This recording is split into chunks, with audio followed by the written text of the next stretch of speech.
Here we go. Ah, yes, I understand. I'll make this short. Okay. By the mercy of the blue dragon. No, it may have been a curse. Lily's pretty voice was switched with her father's gruff voice.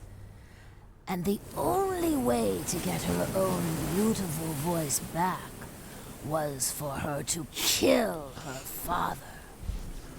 It's almost like Little Mermaid sort of Having thing. fallen in love with an actor in a traveling troupe, Lily took my ceremonial dagger to kill her father. That's where we left off, correct? That's right. Yeah. Give me the sharpest knife so that my father won't suffer for too long. Horrible, isn't it? Just thinking about it gives me the shivers. I still remember the horror.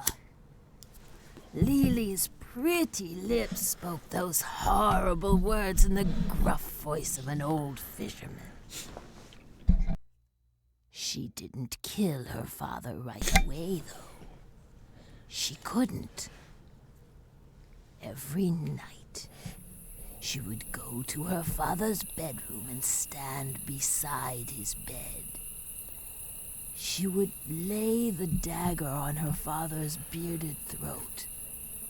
But still, she couldn't commit the final act. She would just stand there in silence for a while. Then she would leave the room with tears in her eyes. Every night, the same routine.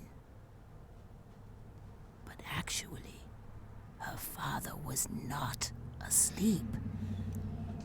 He was ready to die if it meant that his daughter would have her beautiful voice back. The daughter, standing at her father's bedside. The father, pretending to be asleep while his daughter places a dagger to his throat. My heart aches every time I picture the scene. And finally, the troop was ready to move out of the fishing village the next day. Lily made up her mind and entered her father's bedroom again. But the bedroom was empty. Her father knew she'd leave the village with the theater troupe, so he thought, I'll send her off with a little something. And he had gone out to sea in search of some fish you could catch only on the night of new moon. But irony of ironies, that very night, a storm rolled in and the seas raged wildly. The next day, the sun reappeared and rose high overhead, but there was still no sign of Lily's father. It was just like that night some while ago. Then, as the sun was going down again, the debris of a fishing boat washed ashore from the crimson red ocean. Everyone knew her father was dead. Lily cried and cried in despair. Now neither her voice nor her father would ever return. Her cries echoed all over the village, cries like a wounded beast. Oh! Oh! Love this old lady. Oh! Oh! Oh! See, Mama. We get it. The young man from the theater troupe went to Lily's house to console her. Oh, just wait. It gets better. She would not let him in. Shloop, shloop. Of course, he never knew that the hideous cries coming from the other side of the wall were Lily's own. Late that evening, after the sun went down, the cries came again. Oh! Oh! Oh!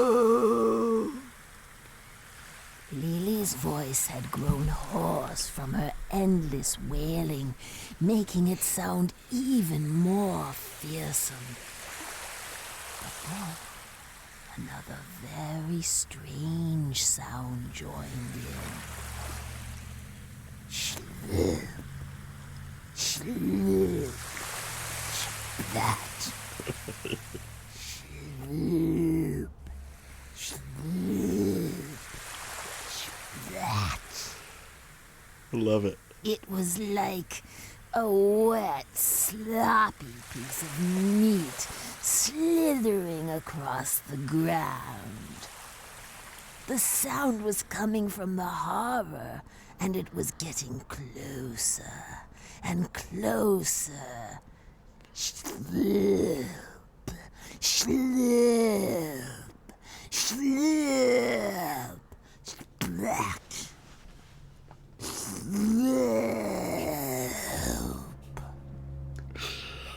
And then the gulls started to Here screech we go. too, perhaps because they wanted that meat.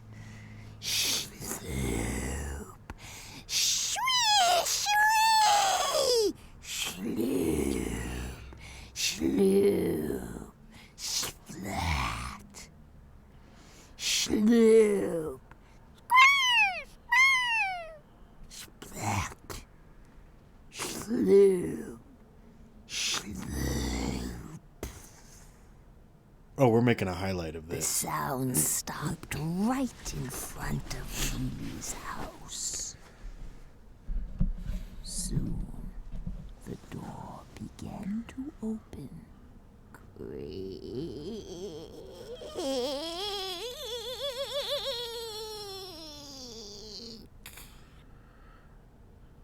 You could probably just tell the See, story. Mother! See, Mother!